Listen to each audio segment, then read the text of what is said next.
प्यारे दर्शकों, please video को 500 लाइक और कमेंट जरूर करें। देखते हैं इस बार हमें कितने लाइक्स मिलते हैं। प्लीज सब्सक्राइब करें। Thank you so much. Chapter 2109 राजा लौट आया। यांग जिंगसन ने झंग यी की ओर गहरी मुस्कान के साथ देखा। और कोई जगह बची है? झंग यी ने अपनी ठुड्डी खुजाई। कौन सी जगह? क्या तुम ब्रिटानिया की बात कर रही हो? किंग आर्थर की टीम भी एलीट है और किंग आर्थर खुद टोंग ऑर्गेनाइजेशन का मेंबर है, इसलिए उनके बीच कोई कॉन्फ्लिक्ट नहीं है। लेकिन आखिरी बार मिलने के बाद किंग आर्थर और उसके साथी एटलांटिस के सीक्रेट रियल में चले गए थे। पता नहीं वो समंदर की गहराइयों में एटलांटीन से मिले होंगे या नहीं। अब तो उनके वापस आकर मदद करने का कोई सवाल ही नहीं है। भाई, कैंग युआन क्लैन अभी पूरी तरह से नष्ट नहीं हुआ है, यांग जिंगसन ने हल्की सी उदास नजर के साथ याद दिलाया। झंग यी ने अचानक सिर उठाया। क्या तुम लोरीडेक की बात कर रही हो? डीमन आर्मोर लोरीडेक, पूरे कैंग युआन क्लैन का आखिरी जिंदा वॉरियर। उसके अलावा बाकी सारे डीमंस पिछली लड़ाई में मारे गए, उनके राजा सहित। अफसोस की बात यह है कि अब भी इतुगल की मौत के बारे में बहुत कम लोगों को पता है, और लोरीडेक अभी भी यही मानता है कि इतुगल तियन्यू पैलेस में मौजूद है और बाहर नहीं आया, इसलिए वो चर्नोबिल वेस्टलैंड में ही रुका हुआ है। लोरीडेक की आर्मोर शायद इतुगल के बाद दूसरी सबसे मजबूत है। पिछली लड़ाई की स्थिति के अनुसार उसकी टोटल स्ट्रेंथ करीब 40,000 पॉइंट्स होनी चाहिए। मेरी करंट स्ट्रेंथ और तुम्हारे साथ होने से उसे हराना मुश्किल नहीं होगा। मगर क्या वुलुयन एम्पायर पर हमला करने में इससे कोई फायदा होगा? इस वक्त लोरीडेक एक न्यूट्रल क्रीचर जैसा है, किसी को कोई खतरा नहीं दे रहा, लेकिन कोई उसकी रक्षा भी नहीं कर रहा। झंग यी चाहे तो उसे आसानी से हटा सकते हैं, मगर सवाल यह है, क्या यह जरूरी है? यांग जिंगसन ने मुस्कुराते हुए पूछा। क्या तुम भूल गए कि लिंग ने तुमसे क्या कहा था?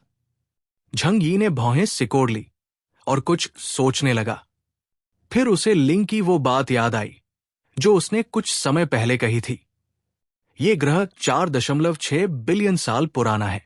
इस पर अब तक 6 जेनरेशन की इंटेलिजेंट स्पीशीज रह चुकी है। अनगिनत ट्राइब्स ने इसे बार बार खनन किया है। उन्होंने एनर्जी का जो भी अंश बचा था सब निकाल लिया। अब बहुत कम बचा है, इसलिए अगर तुम जानना चाहते हो कि एनर्जी डिपॉजिट्स किसके पास है, तो जाओ एंशिएंट से पूछो। झंग यी की आंखें चमक उठीं।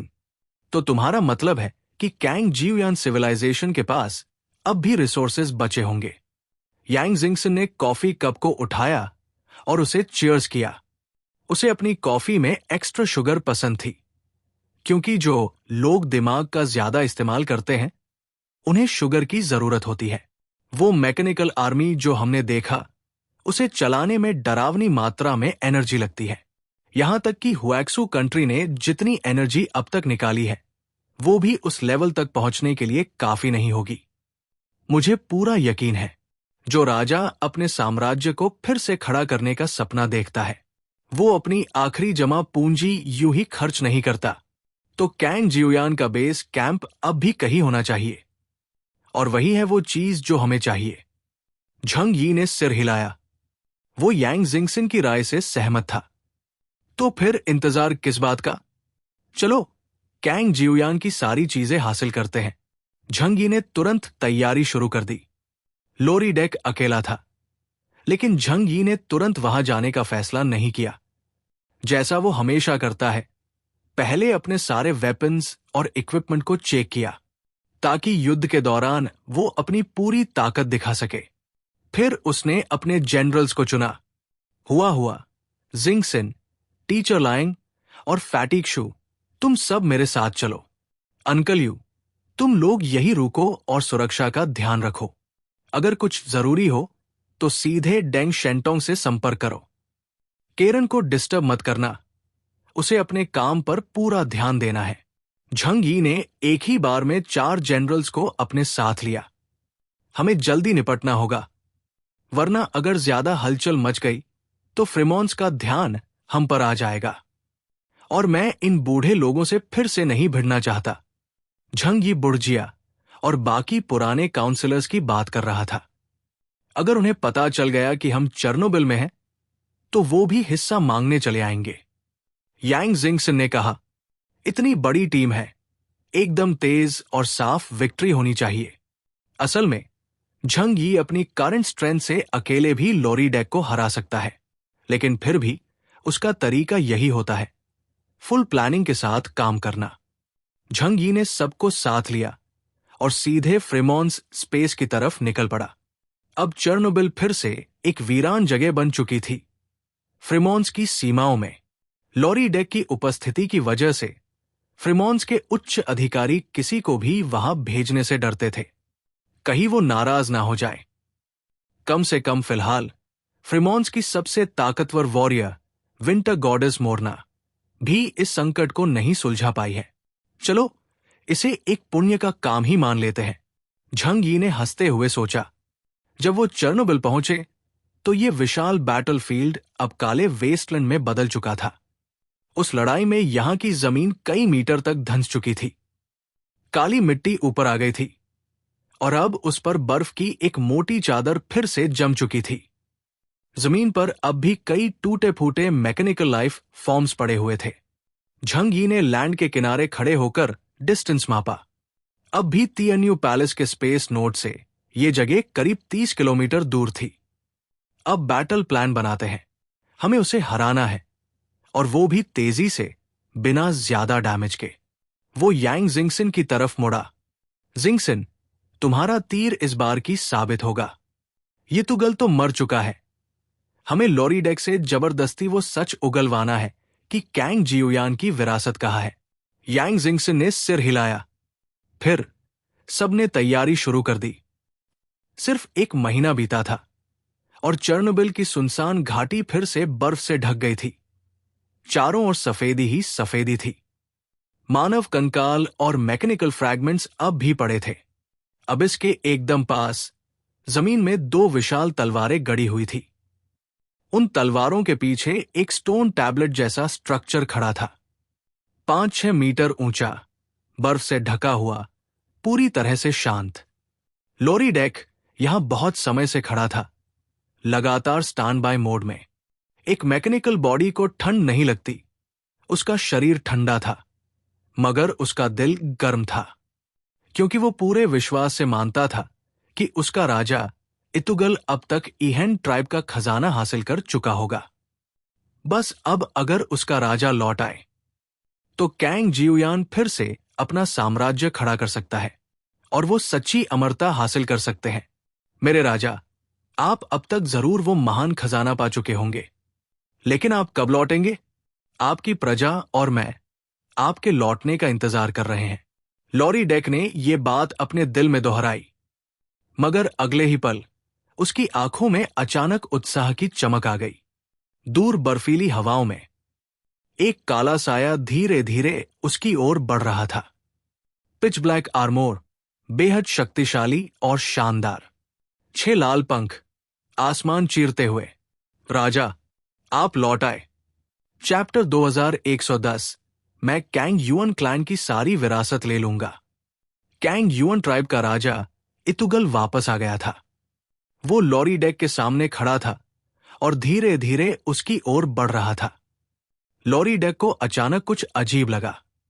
हालांकि सामने वाला शख्स उसके राजा जैसा ही लग रहा था, यहां तक कि उसकी आर्मोर भी उतनी ही जानी पहचानी थी, लेकिन कुछ गड़बड़ थी। किसी इंसान की शक्ल को बदला जा सकता है, लेकिन उसका ऑरा, उसका चलने का अंदाज नहीं। वो कुछ कहने ही वाला था कि उसने वो जानी पहचानी आवाज सुनी। तुम्हारा इंतजार करवा दिया, लॉरी डेक। इतुगल की आवाज सुनते ही लॉरी डेक की ठंडी आंखों में एक नमी सी आ गई। इतने सालों के इंतजार के बाद आखिरकार ये पल आ ही गया। उसके दिल में उठी शक की छोटी सी लहर फिर से मिल पाने की खुशी में बह गई। मगर वो शख्स इतुगल नहीं था, बल्कि वो था झंग यी, जो इतुगल के भेष में आया था।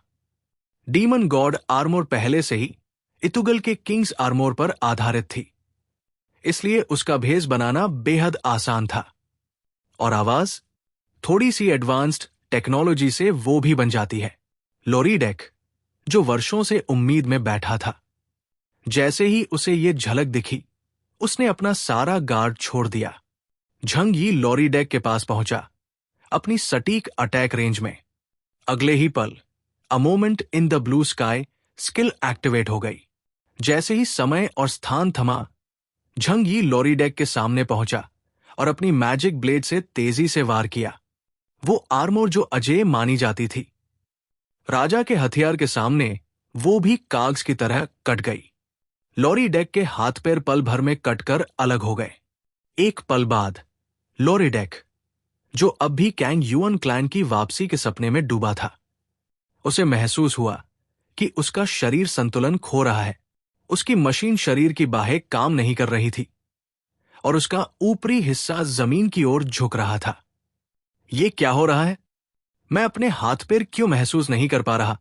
क्या मैं राजा को देखकर ज्यादा एक्साइट हो गया? ये बदलाव इतना अचानक था कि लॉरी डेक का इंसानी दिमाग इसे समझ ही नहीं पाया। उसी समय यांग जिंगसिन झंग यी की परछाई से बाहर निकली। जब लॉरी डेक ने उस काली कॉम्बैट यूनिफॉर्म वाली लड़की को देखा, तो उसे याद आया, ये वही इंसान है जो तियन्यू पैलेस से बाहर आने वाले आखिरी 2 इंसानों में से एक थी। अगर वो इंसान है, तो जो अभी अभी उसके सामने इतुगल की तरह दिख रहा था, वो कौन था? लॉरी डेक का दिमाग जैसे सदमे में आ गया।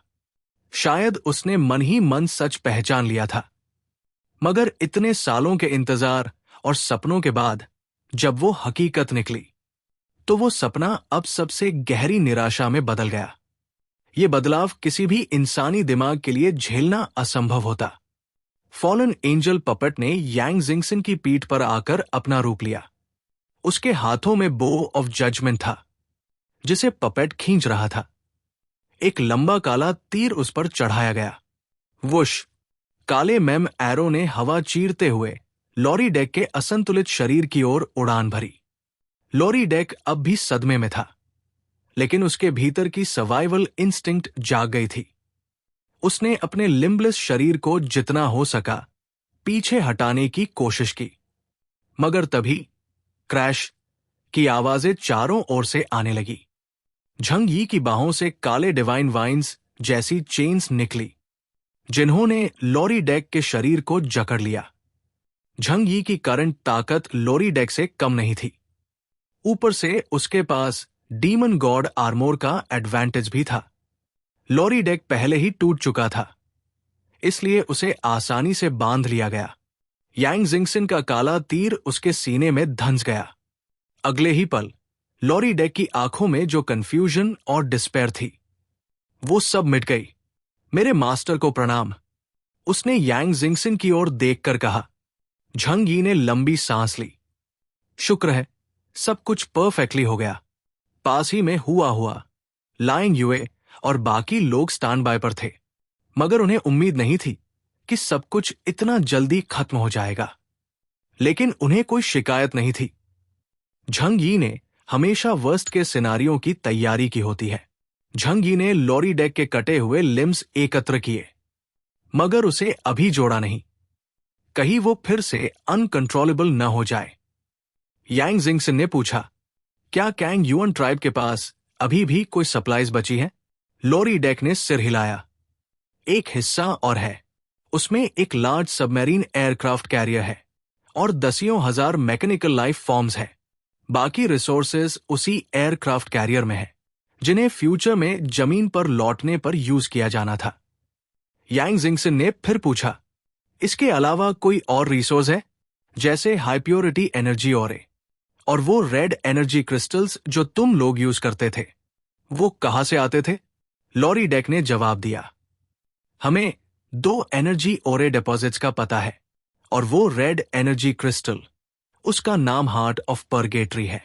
वो हमने आर्टिफिशियली एनर्जी प्यूरिफाई करके बनाया था।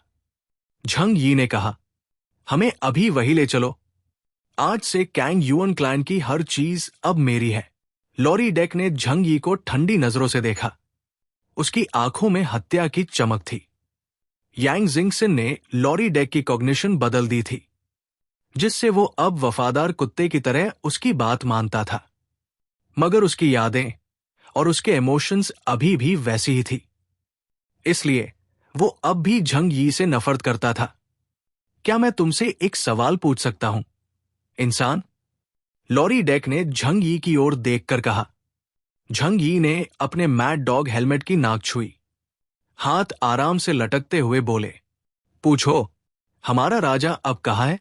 झंग यी ने यांग जिंगसिन की ओर इशारा किया। अब जब हम दोनों तुम्हारे सामने खड़े हैं, तो तुम्हें क्या लगता है कि राजा का क्या हुआ?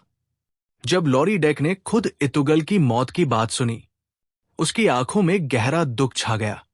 वो दुख सिर्फ इतुगल के लिए नहीं था, बल्कि उस उम्मीद के मरने का था कि कभी कैंग युअन क्लैन इस धरती पर फिर से राज करेगा। सालों की तपस्या और इंतजार के बाद यह परिणाम बेहद क्रूएल था। उसने अपनी आंखें बंद की और बहुत देर बाद खोली। शायद यही हमारे कैंग युअन क्लैन की नियति थी।